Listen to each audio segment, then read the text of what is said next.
They say angels have wings, but sometimes they have scars, 4 legs, and a growl that can silence cruelty. The milk struck Emma Whittaker's face like a slap, cold, sudden, and humiliating.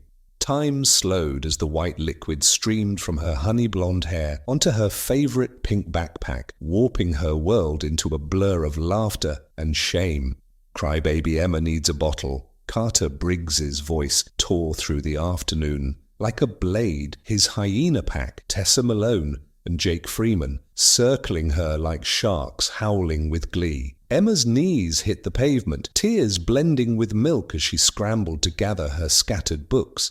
That's when she heard it, a low, thunderous growl that didn't sound like it came from any ordinary dog. The massive German shepherd stepped out from between parked cars, amber eyes glowing with a quiet, focused fury. His teeth were bared, not wildly, but with purpose, controlled, deadly. Even Carter froze, mid-taunt, one heartbeat of silence, then chaos, screams, sneakers scraping, bullies scattering like frightened pigeons in a storm, leaving Emma alone, milk-soaked and shaking, face to face with her unexpected savior. Leave a like and share your thoughts in the comments, along with the city you're watching from. Let's continue the story. Willow Bend was the kind of town where people said nothing ever really happened, but for 10-year-old Emma Whittaker, everything had happened all at once. First came the flag-draped coffin. Her father returned from a distant battlefield with solemn soldiers and a folded triangle of stars that now sat on the mantel like a wound. Then came the move to the peeling house on Maple Street,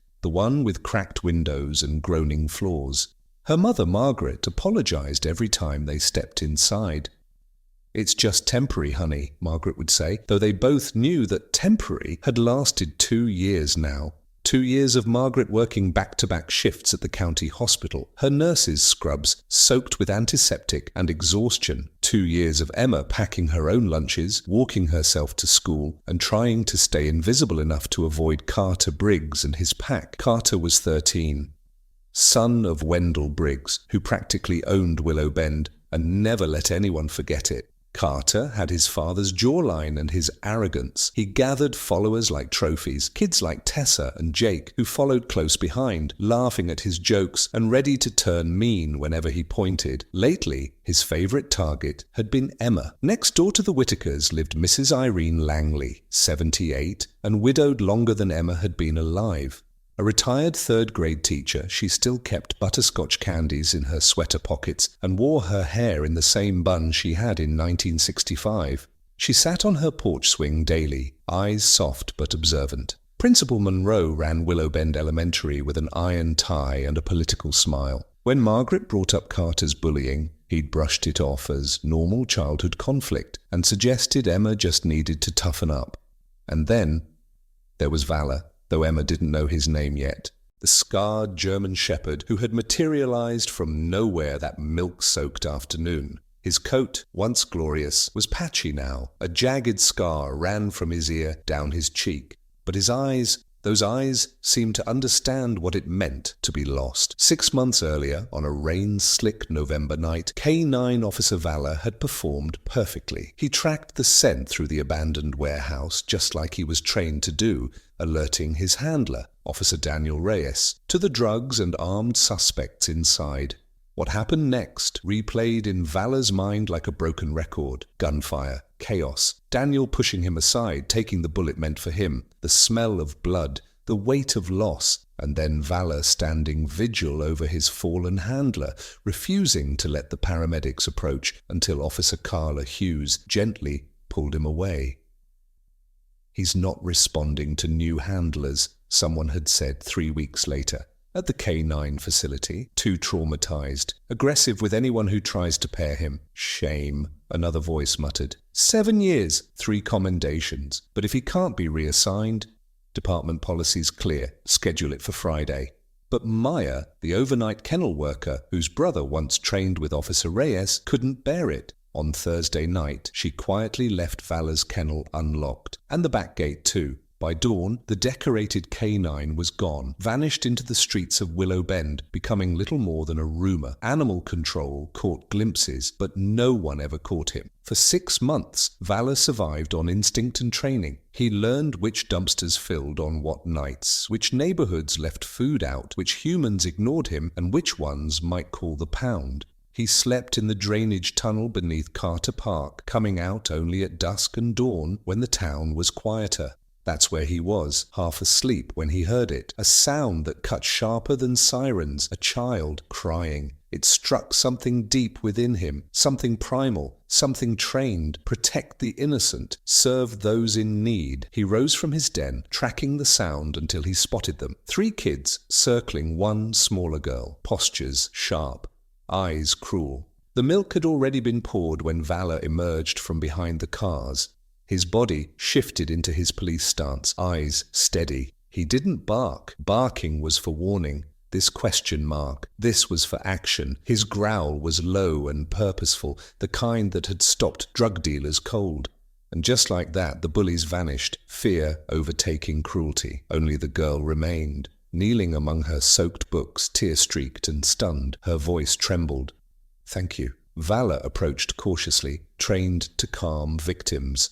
He sat at a safe distance, lowering his head to appear smaller. When she reached out, he sniffed gently, then gave her hand one soft lick. Reassurance. Emma Whitaker blinked through tears. One moment she was prey. The next, she was protected by the most noble creature she'd ever seen. Despite his ragged coat and scar, he looked majestic, like the military dogs she remembered from her dad's funeral. "Are you hungry?" she asked, reaching into her bag. "It's peanut butter and banana." They called her invisible, until a scarred guardian walked out of the shadows. "My mum says it was my dad's favorite," Lily said softly, offering the peanut butter and banana sandwich like it was sacred. The German shepherd, Atlas, though she didn't know his name yet, took the squashed treat with gentle courtesy, his amber eyes never leaving hers. When Lily gathered her milk-soaked books and rose shakily to her feet, the dog fell into step beside her. No command, no leash, just perfect protective instinct. "I live on Maple Street," she said as they walked. "Number 23. It's the blue house with the broken fence. Mum works until 8. She's a nurse, so she works a lot. Since Dad died." The dog's ears flicked slightly as if absorbing every word. When they reached the small blue house with the sagging porch, Lily paused at the gate. "Do you want to come in?" She hesitated. "Mom might be mad if I let a strange dog in the house. But you're not strange, are you? You're special." Atlas sat down firmly, his muscular frame poised at the edge of the yard. He wouldn't cross. Something in his training told him this was the line. "Will you come back tomorrow?" Lily asked, surprised by how much she wanted the answer to be yes. "I walked to school the same way, down Elm, past the park, at 7:30. He didn't bark, didn't move. Just watched her with those soul-deep eyes as she slipped inside. From her bedroom window, Lily saw him stay seated a moment longer, then turn and vanish around the corner. That night, while Martha Anderson pulled a double shift at Mercy General, Lily snuck out to the porch and placed a bowl of water and the meatloaf she hadn't finished. "Just in case," she whispered. By morning, the bowl was clean, licked spotless in that unmistakably canine way. Lily smiled the entire walk to school, even when she saw Brady Turner glaring from his dad's gleaming black SUV. And that afternoon, there he was, waiting, sitting across the street from Willow Creek Elementary with perfect posture and patient eyes. "You came back," she whispered, heart swelling. So began the quiet, powerful friendship between a grieving girl and a haunted guardian. 2 souls broken by loss who had unknowingly saved each other. Over the next 2 weeks, Willow Creek began to whisper. The Anderson girl, the one who once scurried through town like a shadow, now walked taller, straight, with her hand resting gently on the head of a magnificent German shepherd who never wore a leash but never strayed. He scanned their path like a soldier on patrol. "That's no mutt," said Mrs. Eleanor Walters one evening, watching from her porch as Lily walked by. "That dog's had training, military or police, I'd wager." Martha sipped her tea and sighed. "I don't know what to do. Lily calls him her guardian angel, but he disappears every night. He's clearly a stray." "Has she had any more trouble at school?" Mrs. Walters asked, her eyes keen beneath her silver hair. Martha's expression softened. Actually, no. First time in months she's come home without something torn or missing. Mrs. Walters nodded knowingly. She remembered the many afternoons Lily had sat crying on her porch steps, hiding the bruises and tears from her mother. "That dog," she said, "might just be the best thing that's happened to her in a long time." That night, as the stars blinked over Willow Creek, Mrs. Walters stood at her back window. She'd left the side door of her garage open with a bowl of beef stew and fresh water just inside, and sure enough, the shadow moved, silent and steady. The German shepherd stepped inside, like a ghost coming home. She didn't tell Martha the dog needed shelter and her garage was the least she could offer. The next morning, Lily opened her front door to find him there again, sitting, waiting. "Good morning," she beamed. "I saved you some bacon." She unwrapped a napkin and handed it to him. Atlas took the strips delicately, never letting his teeth touch her fingers. As they walked, she chatted. "Mrs. Matthews is giving us a math test today. I studied all night. Dad always said I was good with numbers, just like him." She glanced down. "I think he would have liked you. He was brave too." Atlas listened, ears swiveling as he scanned the streets. At the school boundary, he sat again, like clockwork, watching until Lily entered safely. What Lily didn't know was that he never went far, just circled the block and found his quiet spot behind the playground fence, his eyes never leaving the school building. But not everyone watched with kindness. Across the street, Kevin Turner sat in his black SUV, eyes narrowed, cell phone pressed to his ear. "Yes," he said to the animal control officer. "That's the dog I told you about. No collar, no leash. He's a stray. Looks dangerous. Like a police dog gone rogue. Follows that Anderson girl everywhere. We need to do something before he hurts someone." Inside the school, Brady Turner simmered. Vanessa hadn't let it go. "You scream like a little girl," she snorted, mocking his high-pitched yelp. "We need to teach her a lesson," Brady growled at Vanessa and Luke during lunch. "Make sure she knows she can't sick her mutt on us and get away with it." "But what about the dog?" Luke asked, voice low. "That thing looked like it wanted to kill us," Brady smirked. "My dad's handling it. By next week, that flea bag will be at the pound, all put down, and Lily'll be all alone again." That same afternoon, Martha Anderson got the call that made her stomach drop. "Mrs. Anderson," said Miss Pearson, Lily's teacher, "I found this note being passed in class. I think you should see it. It contains some threats involving your daughter and a dog." Martha rushed to the school. When she arrived, Lily sat small and quiet in the oversized chair outside the principal's office, hands folded in her lap. Principal Reynolds greeted her with a too-tight smile. "Mrs. Anderson, thank you for coming in. I understand there's been some unpleasantness between Lily and a few other students." Martha's jaw tightened. "Unpleasantness?" "The note said they'd make her wish she'd never been born. That's more than just unpleasant." Principal Reynolds steepled his fingers. Children say thoughtless things. Sometimes the bravest battles are fought not with fists or fury, but with quiet persistence and the loyalty of a silent guardian. "Mrs. Whitaker, I've spoken with the students involved. They insist it was just a prank that got out of hand," Principal Callahan said carefully. "And the incident last week when my daughter came home soaked in milk," Martha's voice cut through the room like a blade. "Was that a prank too?" Principal Callahan shifted uncomfortably in his chair. "Mrs. Whitaker, I understand your concern, but without solid evidence or witnesses—" "My daughter is the witness," Martha snapped, her patience worn thin. "Yes, well, we still need corroboration. And you won't take the word of the victim? Is that how your school's anti-bullying policy works, Principal Callahan?"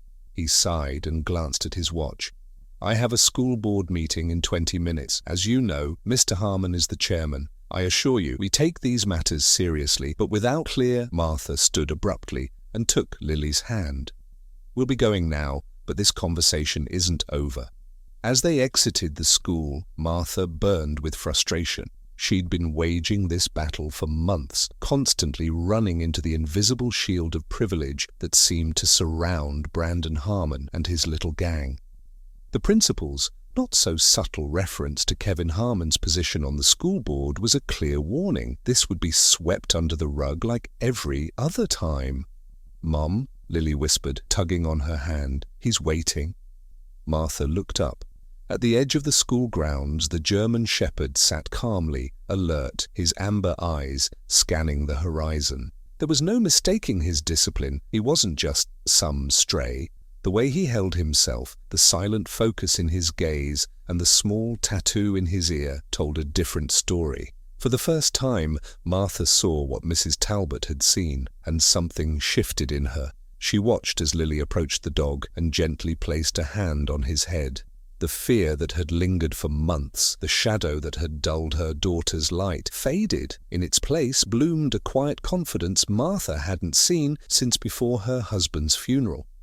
"His name is Atlas," Lily announced suddenly. "Like in the book of Greek myths. He held up the whole world on his shoulders. Dad gave me that book, remember?" Martha nodded slowly, emotion thickening her throat as she watched Lily stroke the dog's head. "He protects me," Lily added simply. "Just like Dad used to." That evening, Martha made a call she'd been avoiding. "Mrs. Talbot, you said Atlas might have been a police dog. Is there any way to find out for sure? And is your offer for garage space still open?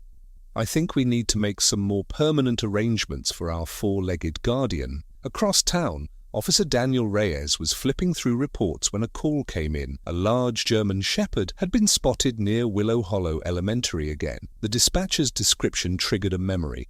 A big male with a white chest blaze and scarring on his right cheek. Reyes opened the department's archived K9 unit photos. He scrolled past familiar faces until he stopped.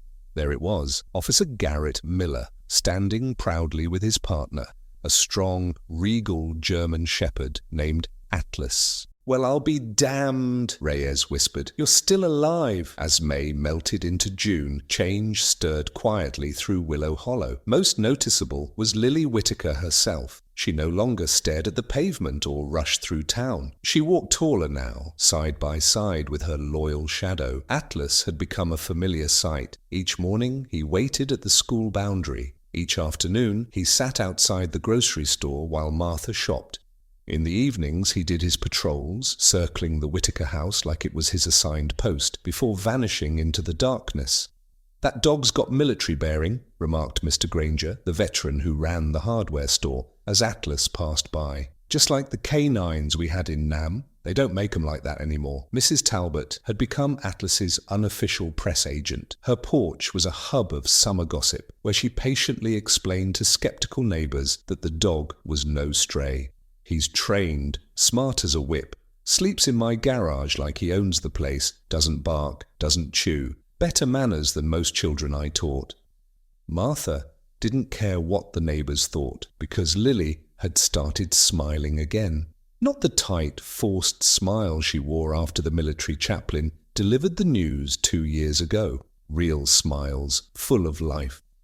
She'd even made a friend, Sarah Emery, a quiet girl from school, who had taken an instant liking to Atlas. "Mum, can Sarah come over after school tomorrow?" Lily had asked one evening, and the question had pierced Martha's heart in the best way.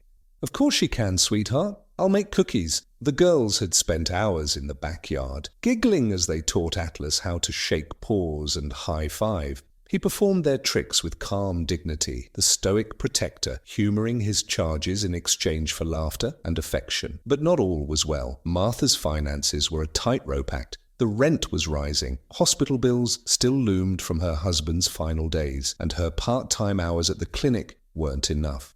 "I don't know how long I can keep this up," she whispered to Mrs. Talbot one evening on the porch swing. Lily was inside, hunched over homework. The hospital's cutting shifts, the landlord's raising rent again. Mrs. Talbot gently patted her hand. "You've always found a way, dear. And you know I'm here for Lily any time." What neither said out loud was the rising storm. Kevin Harmon had filed 3 complaints with animal control, calling Atlas a dangerous stray. He was petitioning the council to enforce stricter leash laws.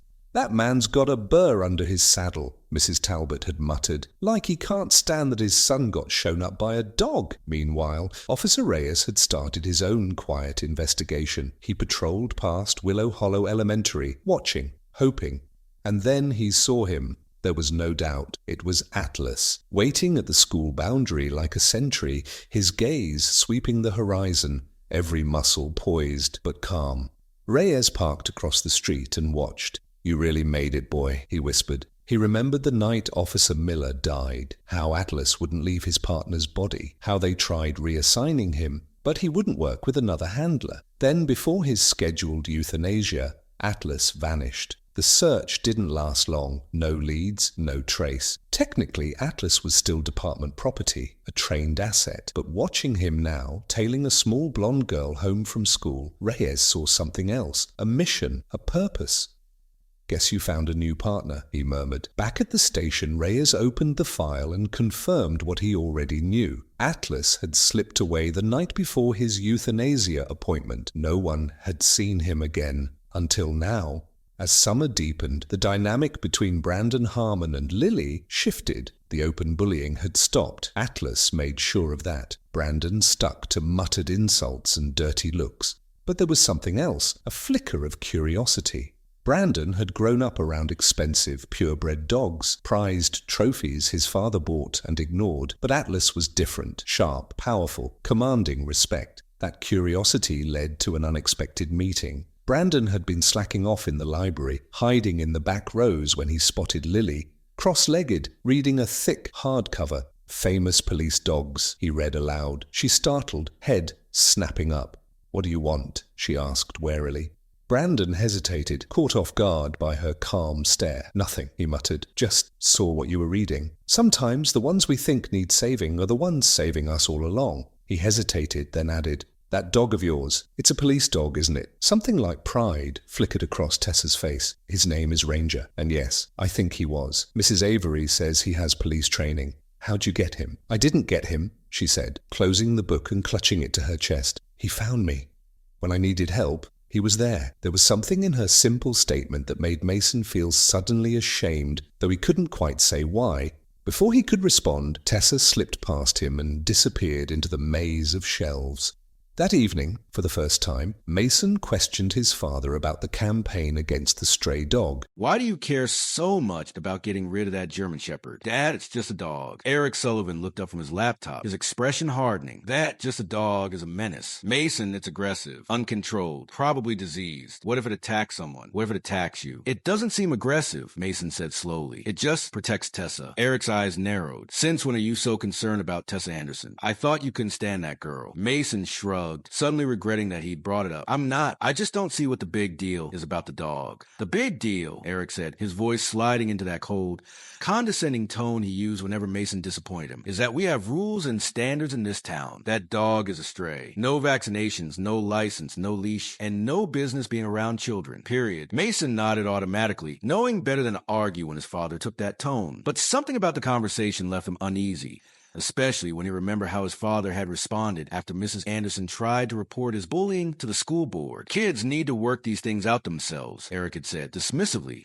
before ensuring the matter was quietly dropped. "It builds character." Across town, Ranger was battling his own inner turmoil. Most nights, after seeing Tessa safely home, the German Shepherd would trot to Mrs. Avery's garage, where a bed of folded blankets awaited him. But when thunderstorms threatened, he'd become restless, pacing, whining softly, nose twitching at every sound. Mrs. Avery had seen this before. "That dog's seen some trauma," she told her friend Gladys one evening. "Same as my Harold did after the war. The thunder, it reminds him of something. Gunfire, maybe chaos." On those stormy nights, Ranger would vanish for hours, returning mud-splattered and exhausted, like he'd been fleeing ghosts only he could see. Mrs. Avery would clean him up without judgment, her voice gentle and soothing, like it had once been with her late husband after his nightmares. "You're safe now, soldier," she'd whisper, brushing the dirt from his coat. "The battle's over. You did your duty." As the summer heat thickened, Gladys grew more grateful for Mrs. Avery's quiet support. With school out, Tessa would have been alone during Gladys's long hospital shifts. Instead, she spent her days helping Mrs. Avery tend the garden, bake cookies, and sort through dusty photo albums filled with memories. "Your Mrs. Avery's a gem," said Dr. Morris, the chief of nursing, when Gladys mentioned the arrangement. "Not many her age would take on childcare and dog sitting. She says it keeps her young." Gladys replied with a tired smile. "Honestly, I don't know what we'd do without her, especially with all these extra night shifts." Dr. Morris hesitated, then lowered his voice. "I probably shouldn't say anything yet, but there's going to be an opening for charge nurse in pediatrics next month. Better hours, better pay. You should apply, Gladys. You're more than qualified." Hope fluttered in Gladys's chest for the first time in months. Better hours meant more time with Tessa. Better pay might mean they could stay in their home, maybe even make long-needed repairs. It might mean they could officially adopt Ranger, get his shots, his license, make him truly theirs. As she prepared her application in the following weeks, Gladys noticed noticed a surprising change in Tessa. Her daughter now carried a small notebook everywhere, jotting down notes on Ranger, what command he responded to, how he behaved in different environments, and what triggered his anxious spells. "What are you working on, sweetheart?" Gladys asked one evening, finding Tessa surrounded by library books about German Shepherds and Police K-9 units. "I'm trying to understand Ranger better," Tessa said seriously. "Sarah's dad's a vet. He says if we can figure out his training, we might be able to help him during storms." Gladys felt a swell of pride. This was the Tessa she remembered before everything changed. Curious, compassionate, focused. "That's a wonderful idea," she said, sitting beside her on the floor. "What have you learned so far?" Tessa flipped open her notebook eagerly. "He knows the basics. Sit, stay, heal. But he also knows special commands. Like, if I say check, he searches the whole house, room by room. And when there was that weird man at the park, I said, watch him, and Ranger just stared him down until he left." Gladys nodded, impressed. "He's very smart." "He's more than smart," Tessa said earnestly. "Mrs. Avery says he's a hero. She thinks he saved his officer's life before something bad happened." Gladys gently stroked her daughter's hair, hearing the unspoken grief beneath her words. "I think she's right, and I think Ranger's lucky to have found you." Tessa leaned into her side. "Do you think we could keep him for real? Not just a garage?" "I'm working on it," Gladys promised, her thoughts flicking to the charged nurse position. "I'm working on it." As July rolled in, so did the growing storm over Ranger's place in Willow Creek. Eric Sullivan had managed to get the town council to hold a special session, presenting the dog as a public safety risk. But Mrs. Avery had begun her own campaign, calling on old students, churchgoers, and neighbors who'd seen Ranger's quiet guardianship firsthand. "That man thinks he runs this town because he's got money," she told a gathering on her front porch. "Well, I've lived here 63 years, and I say that dog's done nothing but good." Among the small crowd stood an unexpected guest, Officer Daniel Brooks. He remained silent at the back, listening as passion filled every corner of the porch. He watched Ranger sitting quietly by Tessa's side and felt a flicker of recognition. When the crowd thinned, Daniel approached Mrs. Avery. "Ma'am, may I have a word with you about the dog?" She eyed him suspiciously. "If you're here about those complaint forms Mr. Sullivan keeps filing." "I'm not," Daniel assured her. "Actually, I think I might have information that could help Ranger and the Andersons." Later, seated beside her on the porch swing, Daniel explained his suspicions about the shepherd's true identity and his connection to the late Officer Mitchell. "If it's really him, and I'm almost sure it is, then he's not just any police dog. He was one of the best K-9s we ever had. 3 commendations for bravery, over 50 drug busts, 2 rescued children." Mrs. Avery's eyes gleamed with quiet victory. "I knew he was special. The way he walks, like he's still on duty." "He is still on duty?" Daniel said softly. "He's made Tessa's mission now." "What does that mean for him?" she asked. "For them?" Daniel exhaled slowly, running a hand through his hair. "Technically, as the storm tightened its grip on Willow Creek, 2 families, 1 human, 1 K-9, would discover just how far love and loyalty could go when everything else was washed away. Technically, Atlas is still department property." Officer Charlie Simmons explained, his voice low. "But if I can verify his identity, make a case that he's found a new, essential role, I might be able to formalize his placement with the Andersons. Maybe even get the department to cover his medical needs as a retired K-9. Mrs. Agnes Whitmore studied him with narrowed, perceptive eyes. And you do that? Go against Kevin Prescott and his long reach." Charlie's jaw set. "Mrs. Whitmore, I took an oath to protect and serve. That includes doing the right thing, even if it's a hard thing." He hesitated, then added, "And I owe it to Jim Mitchell. He was more than a good cop. He was my friend. He'd want his partners safe and needed." That night, as a violent summer storm swept through Willow Creek, Atlas lay beside Lily's bed, tormented. Each rumble of thunder made his body jolt. Each flicker of lightning pulled him back to that rain-soaked night, the night everything shattered. Lily, sensing his distress, climbed down to the floor and curled beside him, one small arm across his shaking form. "It's okay, Atlas," she whispered, repeating the same comfort her mother used when grief crept in. "You're safe now. I've got you." Gradually, his body relaxed, his breathing eased, and together, girl and dog fell asleep on the floor, their fears quieted for now. The last days of July arrived sweltering and slow. The air hung thick, saturated with warning. Weather stations had been sounding alarms for days. This wasn't just another summer storm. It was a deluge, a crawling monster set to dump record-breaking rainfall on the soaked earth. "They're saying it could be worse than the flood of '86, Martha Anderson said as she and Lily stocked up at Murphy's Market. "I want you staying with Mrs. Whitmore tomorrow. You know how quickly the creek rises behind our house." Lily nodded, her hand resting on Atlas's broad head as he sat dutifully by her side. The store manager had grumbled about a dog inside, until Mrs. Whitmore had cut him off with a fiery monologue about Atlas being better behaved than most folks' children. He didn't object again. The hospital's calling in all hands, Martha added, tossing more bottled water into their cart. We're expecting injuries once the storm hits. Will you have to stay overnight? Lily tried to sound casual, but her eyes gave her away. Martha gave her a reassuring smile. Maybe, but you'll be with Mrs. Whitmore and Atlas. They were almost through the checkout when Kevin Prescott stepped inside. Conversation hushed. His gaze landed on Atlas and darkened. But before he could make a move,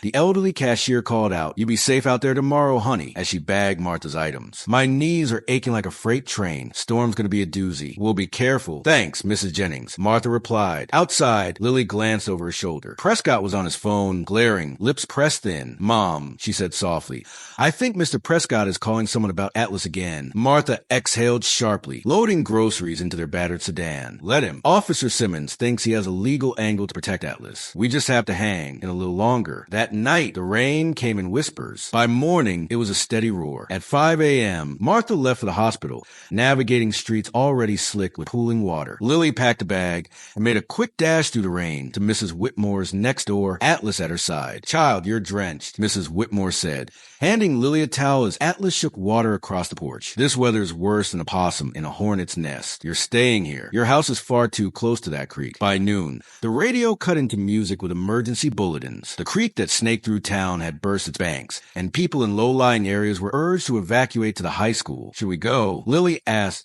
glancing out the window at water racing down the street like a muddy river. Mrs. Whitmore frowned but shook her head. "No, sweetheart. My house is higher than most. I've seen 3 major floods here, and she's held strong every time." But by 2 o'clock, even her confidence was cracking. Water had reached the front steps. Rain hammered the roof, and then the power blinked and failed. "Well, isn't that just lovely?" Mrs. Whitmore muttered, lighting candles. "Good thing I never threw out my rotary phone. Those fancy cordless things are useless now." She called the hospital, asking for Martha, but was told the nurses were dealing with multiple car accident victims from the flooded highway. "Just let her know Lily's safe here with me," she said. "We're doing just fine." But across town, things weren't fine at all. Willow Creek Elementary was in chaos. The summer enrichment program, mandatory for kids like Brady Prescott who'd flunked math, was caught off guard when water started pooling on the ground floor and the power went out. Principal Dean, who had ignored the warnings, was now responsible for 20 kids. No power, no buses, and no way to reach every parent. The phones were dead. Streets were flooded, and panic was building. "We need everyone on the second floor," he ordered. Now, Brady wasn't thinking about being tough anymore. He just wanted his dad to answer his phone. "Hey, Prescott," said Sarah Lane, the quiet girl who usually sat far from him. "We're supposed to buddy up. Looks like it's you and me." Brady nodded, grateful she wasn't mocking him. Sarah was Lily's friend, the one who'd stood up to him last spring over those torn sneakers. "You think we'll get out of here?" he asked quietly. She studied him, then said, "Yeah, they'll figure out. They have to." Meanwhile, back at Mrs. Whitmore's house, the situation was unraveling. Water crept under the door. A leak had sprung in the kitchen ceiling. Atlas paced back and forth, ears pinned, letting out low, warning whines. "Well, sugar," Mrs. Whitmore said, trying to sound light, "I might have been a bit overconfident about riding this one out." Lily stood at the window, watching brown water swirl up the porch steps. "Should we call for help?" Mrs. Whitmore picked up the phone. No dial tone. "Lines must be down," she said, her face tight with worry. "And no cell towers without power." She glanced at the rising water, her mouth tightening into a grim line. "We might be in a real pickle. Honey, sometimes heroes don't shout. They bark once, loud and clear, and change everything." Atlas's bark sliced through the tense quiet like a gunshot, startling both Lily and Mrs. Walters to their feet. The German shepherd sprang toward the front door, pawing at it with urgency that couldn't be ignored. Then, just as quickly, he turned back and tugged gently at Lily's sleeve. "I think he wants us to leave," Lily said, eyes wide. "He senses something." Mrs. Walters hesitated, torn between the known risk of the rising water and the unknown dangers outside. But before she could make a decision, a deafening crash echoed from the back of the house. "The big oak!" she gasped. It must have come down. Atlas barked again, sharper this time, positioning himself between them and the sound. "We need to go," Lily said with sudden certainty. "He knows it's not safe anymore." Mrs. Walters gave a quick nod, her usual calm replaced by grim urgency. "Let me grab a few things." 5 minutes later, They stood on the porch, staring down at the knee-deep brown water that had swallowed Maple Street. Mrs. Walters clutched a small emergency bag. Lily held her backpack high, shielding it from the rain. The high school's uphill, Mrs. Walters said, squinting against the sheets of rain. But I don't know if these old legs can make it through that current. Atlas whined low in his throat, then did something astonishing. He pressed his body firmly against Mrs. Walters' legs and looked up at her, steady and sure. He wants you to hold on, Lily said, remembering images from police dog training manuals. He'll help you walk. Mrs. Walters looked skeptical, but laid her hand on the dog's broad back. Atlas didn't flinch. He stood solid as stone beneath her. Well, I'll be, she murmured. Smart as a whip, this one. They made it halfway down the street. Atlas leading, bracing Mrs. Walters with each step when Lily stopped. Wait, she said, turning away from the hill. Her eyes locked on the low-lying town center. Sarah's at summer school. At the elementary school. Mrs. Walters frowned. Honey, I'm sure they've evacuated. We need to get to the shelter. But Lily's face set in a familiar stubbornness. Her father's look, inherited straight from Lieutenant Anderson, the man who once ran into a burning building to save a stranger. The school always floods first, she insisted. And Sarah said they were understaffed today. What if they're trapped? Atlas's head whipped toward the direction of the school. His ears perked. He let out a single, commanding bark. See. Lily's voice quivered with urgency. Atlas knows. We have to check. Mrs. Walters glanced from the determined girl to the dog, then to the rushing water. The current's worse down there, she said. It's not safe, Lily. Then I'll go alone, Lily said, her small frame squaring up with the confidence that only Atlas could inspire. You go to the shelter, we'll check the school. Absolutely not, Mrs. Walters began, but Atlas had already made his choice. He moved to Lily's side, tall and still as a soldier reporting for duty. Mrs. Walters sighed. Lord help me, your mother's going to skin me alive. She gave in. Fine, we checked the school, then straight to the shelter. No arguments. The trek to Willow Creek Elementary was brutal. Water surged higher with every block, forcing them to make wide, slippery detours. But Atlas was unshakable, guiding them around sinkholes and unseen debris, instinctively sensing the safest path forward. When the school finally came into view, Lily's heart plummeted. Water lapped halfway up the first-floor windows, and in the second-story library, shadowy figures, children and teachers, pressed against the glass, waving frantically. They're trapped, Lily breathed. Mrs. Walters narrowed her eyes. Fire department must be slammed. They need to know. Atlas barked sharply, again drawing their attention. A police cruiser crawled to the flooded street a block away, spotlight scanning. Help! Lily screamed, waving both arms. Over here! The light swung toward them, illuminating the trio, elderly woman, girl, and dog, standing thigh-deep in water. The cruiser inched forward, and Lily's face lit up. It's Officer Simmons. Officer Charlie Simmons exited the vehicle, tethered to the safety line, and slogged through the current. What in God's name are you doing out here? He barked. The school! Mrs. Walters shouted, pointing. Children trapped. Second floor. Charlie followed her gaze. Damn. He keyed his radio. Dispatch. This is Simmons. We've got a priority evac at Willow Creek Elementary. Children and teachers stranded. Rising water. We need assistance. ASAP. The reply was lost in a blast of wind. They're tied up at the East Bridge, Charlie said grimly. Could be an hour before help gets here. Then, as if on cue, Atlas stiffened. He stared at the school with laser focus. Beneath the roar of the storm,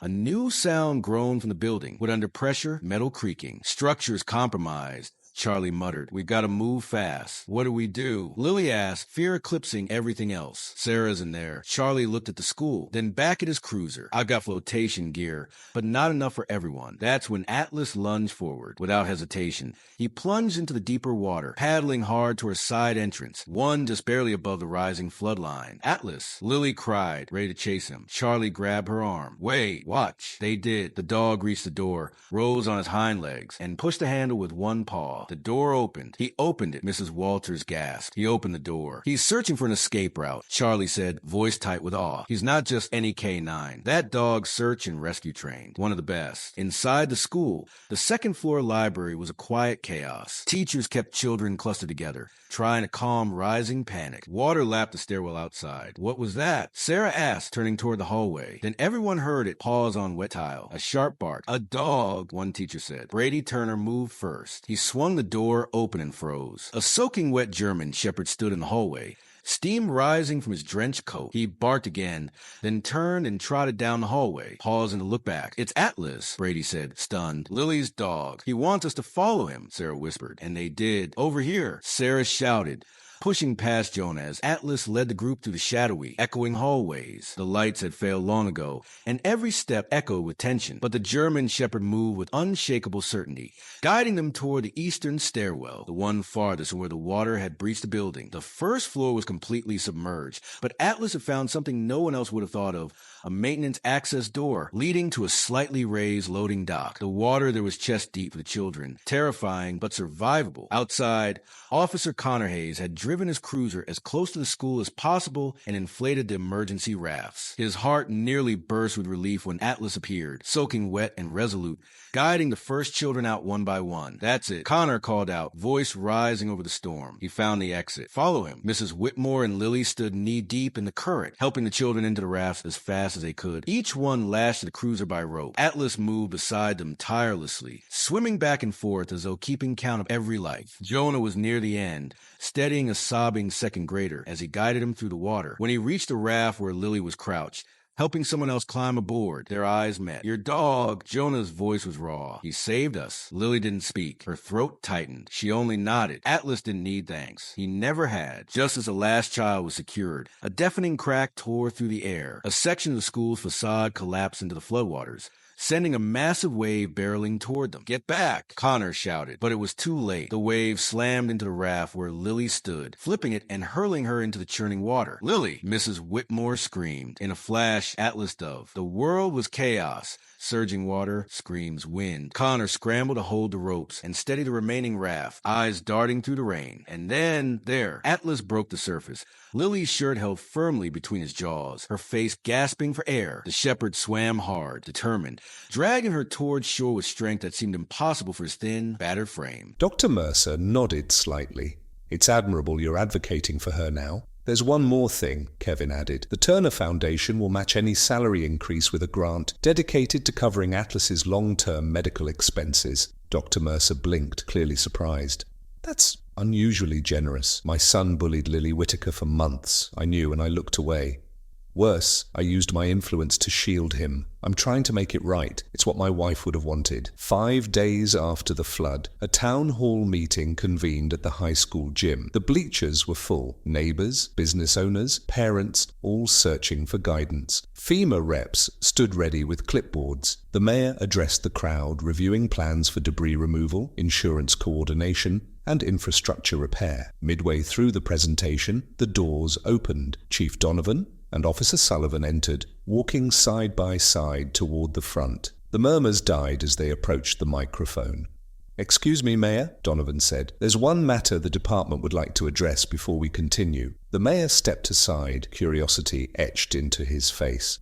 The chief turned to the crowd, his voice steady but touched with feeling. "Most of you know about the German shepherd who led the rescue at the elementary school. What you may not know is that this dog is K9 Officer Atlas, badge number K97. He served with distinction until the tragic death of his handler, Officer James Mitchell, last year. A ripple of surprise moved through the gym.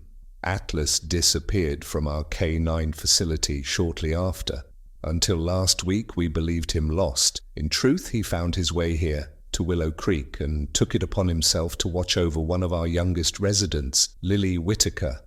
Gasps and glances swept toward Lily, seated beside her mother in the third row. Her cheeks flushed as eyes turned toward her. "Today, we'd like to announce that K9 Officer Atlas will be officially retired from service and permanently placed with the Whittaker family," Donovan continued. "He has more than earned a peaceful home, surrounded by those he risked his life to protect." Applause broke out. It started modestly, then swelled into a standing ovation. 3 weeks later, beneath a late summer sky, Willow Creek gathered again, this time on the town green, surrounded by American flags and rows of folding chairs. A small wooden stage had been built, decorated with blue and white bunting. At the center sat Atlas, now strong and shining, his posture proud despite the lingering stiffness in his hips. A polished badge gleamed on his new collar. Lily sat beside him, dressed in a soft yellow dress, her hand resting gently on his shoulder. On her other side, Martha wore her new charge nurse uniform, pride shining in her eyes. "Today," Chief Donovan said from the podium, voice resonating with uncharacteristic emotion, We honor a K-9 officer whose service didn't end with a badge. Atlas continued to serve when no one asked him to, because that's what heroes do. The crowd listened in silence, tears in many eyes. And in recognition of that bravery, we present him with the Medal of Valor, our department's highest commendation. Officer Sullivan approached, kneeling before Atlas and opening a velvet box. He carefully attached the medal beside the badge, and Atlas remained motionless, regal, as though he understood every word. Cheers erupted. And finally, Donovan said, "We formally assign Atlas to the Whitaker family. May his remaining years be filled with peace, joy, and the love he has more than earned." Among the clapping townspeople, Brady Turner cheered loudest, his arm still in a cast. Beside him, Kevin Turner clapped just as hard, pride, gratitude, and something softer in his eyes. For the first time in a long while, Willow Creek had more than just floodwaters to remember. It had a legend with 4 legs and a heart of gold. Sometimes it's not the medals or the applause that make a hero, it's the quiet forgiveness between strangers and the scars that become symbols of second chances. Chief Donovan's usual stern expression had softened into something that looked remarkably like pride. After the ceremony, as the townsfolk mingled on the green and enjoyed refreshments provided by Wilson's grocery, Brady approached Lily and Atlas with hesitant steps and an uncertain look. "Hey," he mumbled, scuffing his sneaker against the grass. I wanted to give Atlas something." From his pocket, he pulled out a small object, a handmade leather tag, carefully embossed with the name Atlas and the words, "Hero of Willow Creek." Lily blinked in surprise, staring first at the tag, then at Brady. "You made this?" Brady gave a quick nod, his cheeks flushing crimson. "My grandpa taught me leatherworking before he passed. I'm not great at it, but..." He shrugged, the gesture vulnerable, unfinished. Lily took the tag, turning it slowly in her hand. "It's really good," she said with genuine honesty. "Thank you." An awkward silence stretched between them, the weight of their shared past making the space between words feel heavier than it should have. "I'm sorry," Brady blurted. "For everything. The milk, the names, all of it. He paused, unable to untangle the mess of feelings behind his actions. "A jerk," Lily finished, but her voice was calm, without anger, just a simple truth. Brady chuckled faintly, a rueful smile tugging at the corners of his mouth. "Yeah, a major one." Atlas, who had been quietly watching the exchange with his usual sharp-eyed attentiveness, stepped forward. He gently nudged Brady's hand with his nose, not quite forgiveness, but a quiet acknowledgement, a bridge being built. As the afternoon sun cast golden shadows across the lawn, Mrs. Wilkins sat beside Martha, her eyes on the children playing near the edge of the green. Lily was showing Sarah and Brady how Atlas could still perform some of his old police commands, despite his healing injuries. "Would you look at that?" Mrs. Wilkins murmured, nodding toward the trio. 6 months ago, who'd have thought we'd see those 3 getting along like that? Martha followed her gaze, her heart full. It's amazing what can change when someone shows you a different way of seeing things.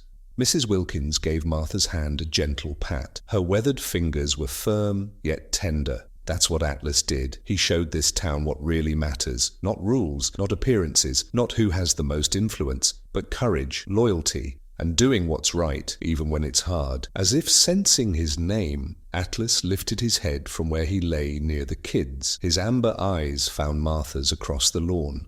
She smiled, warmth blooming in her chest. In that moment, Martha felt the full arc of the journey they'd all travelled, from the day a milk-soaked Lily was rescued by a limping German shepherd to this golden afternoon of community and healing. Atlas trotted across the grass and settled at Martha's feet with a contented sigh. She reached down, stroking his head gently. Her fingers brushed over the scar that ran beneath his fur, a jagged reminder of all he had endured and overcome. "Welcome home, Atlas," she whispered, "for good this time." The German shepherd leaned into her legs with a soft exhale, as if he too understood that his mission was complete, his heart, finally, at peace. Folks, what makes a house a home isn't the four walls or the roof. It's the beating hearts inside. When that wounded shepherd limped into Lily's life, milk-soaked, trembling and lost, it wasn't just a stray finding a child. It was a message that second chances often come wrapped in unexpected fur. Atlas carried his wounds, some visible, others buried deep. Just like we all do, we carry our grief, our regrets, the scars of old dreams and broken paths. But Atlas reminded us, scars don't make us broken, they make us brave. When the floodwaters rose and the school crumbled, it wasn't a pedigree or a title that mattered, it was love, it was sacrifice, it was a dog's unshaken will to serve even in pain. And isn't that the legacy we all hope to leave? Not that we were perfect, but that we were faithful. That in the moment that mattered, we showed up. That little girl with her fingers buried in the fur of her hero teaches us one final truth. It's never too late to find your purpose, never too late to become someone's hero, and never ever too late to come home.